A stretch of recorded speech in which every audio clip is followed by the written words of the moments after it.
She cheated while I was working two jobs to support us. The alarm pierced through the darkness at 4:30 a.m. just like it had every morning for the past 8 months. My hand fumbled across the nightstand, desperately searching for the snooze button that would grant me just 5 more minutes of peace. But peace was a luxury I couldn't afford anymore. Not since Sarah lost her job at the marketing firm, not since the bills started piling up like autumn leaves on our doorstep. I turned to look at her sleeping form beside me, her auburn hair splayed across the pillow like spilled wine. Even in the dim light filtering through our bedroom curtains, she looked beautiful, peaceful, untroubled. I envied her ability to sleep so soundly, while my mind raced with calculations of overtime hours and unpaid bills. "I love you," I whispered into the darkness, knowing she wouldn't hear me. She never did anymore. The coffee maker gurgled to life as I stumbled through my morning routine. Black coffee, no sugar, no cream. Every penny counted now. I'd given up the small pleasures months ago. The morning latte from the corner cafe, the gym membership, the weekend golf games with my brother. Everything had been sacrificed on the altar of financial survival. My first job started at 5:30 a.m. at the warehouse. 8 hours of lifting, sorting, and loading packages that other people had ordered with money they actually had. My supervisor, Marcus, was a good man who understood my situation. He'd been there himself once. He told me back when his kids were young and his wife had been diagnosed with cancer. "Now, Jackson, you're looking tired, man," Marcus said as I clocked in that morning. "You getting enough sleep? Sleep is for people with one job." I tried to joke, but it came out more bitter than I intended. The warehouse job was physically demanding, but it was the mental exhaustion that really wore me down. Every package I lifted represented something someone else could afford that I couldn't. Every delivery truck that left our loading dock carried dreams and desires that felt increasingly foreign to me. During my lunch break, I sat in my car and called Sarah. The phone rang 4 times before she answered, her voice thick with sleep. "Hey, baby," she mumbled. "What time is it?" "It's noon. I'm on my lunch break. Just wanted to hear your voice." "That's sweet. I was just about to get up anyway. I have that interview at 2, remember?" I did remember. It was her third interview this month, and I was trying to stay optimistic. "You're going to nail it. I know you will." "I hope so. I'm tired of being a burden." "You're not a burden, Sarah. We're a team, remember, for better or worse." "Yeah," she said, but something in her voice sounded distant. "Hey, I should probably start getting ready. Love you." "Love you too." The line went dead before I could say anything else. I stared at my phone for a moment, trying to shake the feeling that something was off. But I didn't have time for feelings. My shift at the restaurant started at 6 p.m. The restaurant job was different from the warehouse. Instead of physical exhaustion, it was the constant performance that drained me. Smile at the customers, laugh at their jokes, pretend that serving them overpriced steaks was the highlight of my day. The tips were good, though, especially on weekends. Every dollar went straight into our joint savings account, the one we'd opened when we first moved in together 3 years ago. "Table 6 wants to speak with you," Rachel, one of the other servers, told me during the Friday night rush. Table 6 was a regular. Mr. Henderson, a business executive who always tipped well and always asked for me specifically. I plastered on my best smile and approached his table. "Jackson, there's my favorite server. How are you doing, son?" "Can't complain, Mr. Henderson. How's the steak tonight?" "Perfect as always." "Listen, I wanted to ask you something. My company is looking for someone in our logistics department. I remember you mentioning you worked in a warehouse. Any chance you'd be interested?" My heart skipped a beat. A single job that could potentially pay as much as both my current jobs combined. "I'm very interested, sir." "Great, here's my card. Send me your resume this weekend and we'll set up an interview." I pocketed the card like it was made of gold. Finally, a break. Finally, something good. I couldn't wait to tell Sarah. But when I got home at 11:30 p.m., the apartment was dark. Sarah's car was in the parking lot, so I knew she was home. I found her in bed, facing away from me, her phone glowing under the covers. "Hey," I said softly, not wanting to startle her. "You awake?" She quickly shoved her phone under her pillow and turned to face me. "Yeah, I just couldn't sleep." "How was work?" "Actually, I have some great news." "Can it wait until morning? I'm really tired." The excitement deflated out of me like air from a punctured balloon. "Sure, of course." I showered off the smell of kitchen grease and crawled into bed beside her. She was already breathing deeply, apparently asleep. But something felt wrong. There was a distance between us that had nothing to do with the 6 inches of mattress separating our bodies. The next few weeks fell into a routine. Wake up, work, come home to an empty apartment or a sleeping girlfriend, repeat. Sarah's interview hadn't panned out, she told me, but she was still looking. She spent most of her days at home, though she said she was job hunting online. The interview with Mr. Henderson's company went well.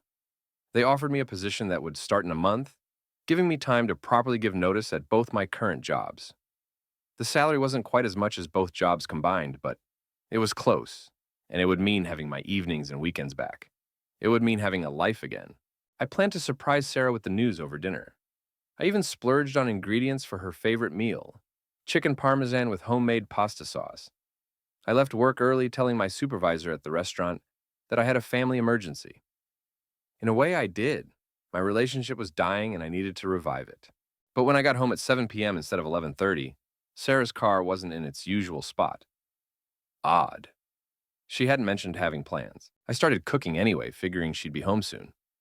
The sauce was simmering when I heard her key in the lock. "Jackson," she sounded startled. "What are you doing home?" "Surprise, I have news." And I wanted to celebrate with. I stopped mid-sentence when I saw her face. Her lipstick was smudged, her hair disheveled in a way that had nothing to do with wind or weather. "Where were you?" I asked, though part of me already knew the answer. I was at Jessica's. We were having wine and I lost track of time.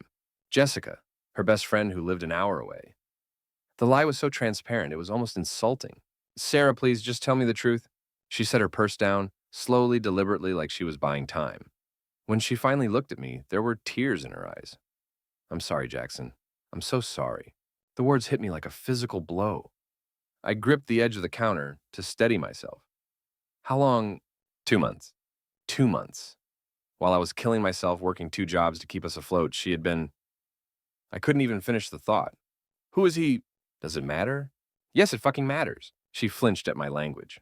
I never swore, especially not at her. "His name is David. I met him at the gym." What gym we canceled our memberships?" I used the credit card. The one we said was only for emergencies." I laughed, but there was no humor in it. "So while I was working myself to death, you were using our emergency credit card to pay for a gym membership where you met another man." "It wasn't like that. I was depressed, Jackson. You were never here. I felt so alone." "I was never here because I was working for us." "No, you were working for you. To be the hero, to be the martyr. Did you ever ask me if I wanted you to work 2 jobs? You lost your job. What was I supposed to do? Be here, be present instead? You just disappeared into work, and I was left alone in this apartment going crazy. So you decided to fuck someone else." She winced again. "It wasn't just sex. David, he listens to me. He's there for me." "He's there for you because he doesn't have to pay your bills." The argument continued for hours. Voices raised accusations thrown like weapons designed to inflict maximum damage. By the end, we were both exhausted sitting on opposite ends of the couch we'd bought together at a flea market when we first moved in. "I think I should stay with Jessica for a while," Sarah said finally. "Jessica, right." She packed a bag while I sat numbly on the couch. 3 years. 3 years of building a life together, and it all came crashing down in a single evening. The chicken parmesan sat cold and congealed on the stove, a monument to my naivety. After she left, I called Marcus and told him I wouldn't be in the next day. Then I called the restaurant and did the same. For the first time in 8 months, I was taking a day off from both jobs. I spent that night going through our apartment like a detective finding evidence I wished I hadn't looked for. The credit card statements showing charges at restaurants I'd never heard of. The new lingerie hidden in the back of her drawer. The second phone hidden in her jewelry box. A cheap prepaid thing that contained text messages that made my stomach turn. "I can't wait to see you again. Last night was incredible. When are you going to tell him about us?" The timestamps on the messages were like a knife to the gut. Tuesday at 2 p.m. while I was at the warehouse. Friday at 8 p.m. while I was serving steaks to businessmen. Sunday morning while I was pulling a double shift to make extra money for her birthday present.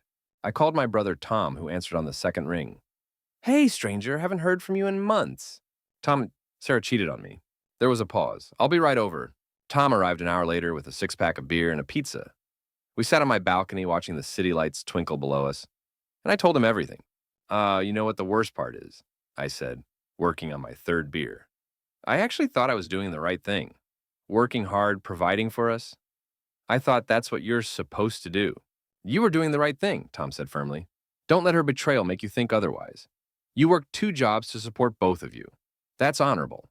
What she did, that's on her, not you. But maybe if I'd been around more." "Stop. Stop right there." She made a choice. Instead of talking to you about feeling lonely instead of working on your relationship together, she chose to cheat. That's not your fault. We talked until the sun came up, and for the first time in months, I didn't feel alone. Tom helped me see that I had been so focused on surviving that I'd forgotten to live. But that didn't excuse what Sarah had done. The next few weeks were a blur of practical matters. Sarah came by while I was at work to collect her things.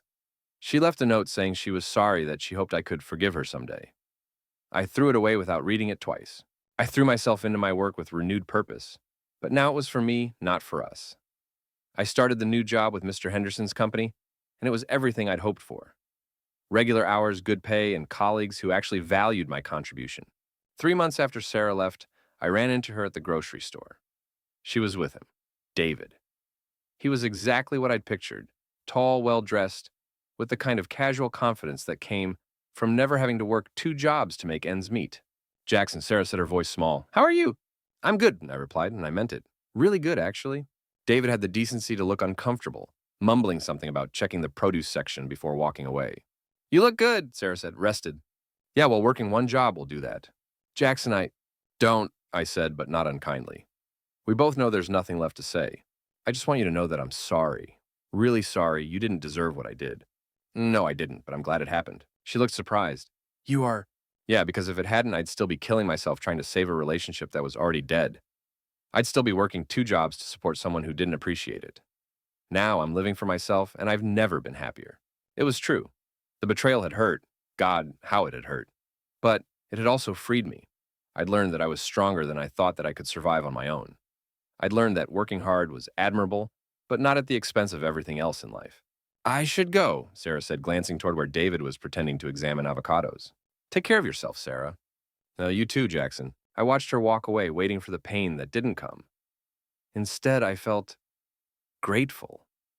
Grateful for the lessons learned, for the strength discovered for the future that stretched ahead of me, unburdened by someone who didn't deserve my sacrifice. That night, I had dinner with Tom and his wife, laughing at their kids' antics and enjoying the simple pleasure of a meal with family. My phone buzzed with a text from Rachel, my former colleague at the restaurant, asking if I wanted to grab coffee sometime. I smiled and texted back yes. Life went on. The bills that had once seemed insurmountable were manageable with my new job. The apartment that had felt empty after Sarah left began to feel like home again. I started going to the gym, paying for it with my own money earned from my 1 job. I reconnected with friends I'd neglected during those brutal 8 months.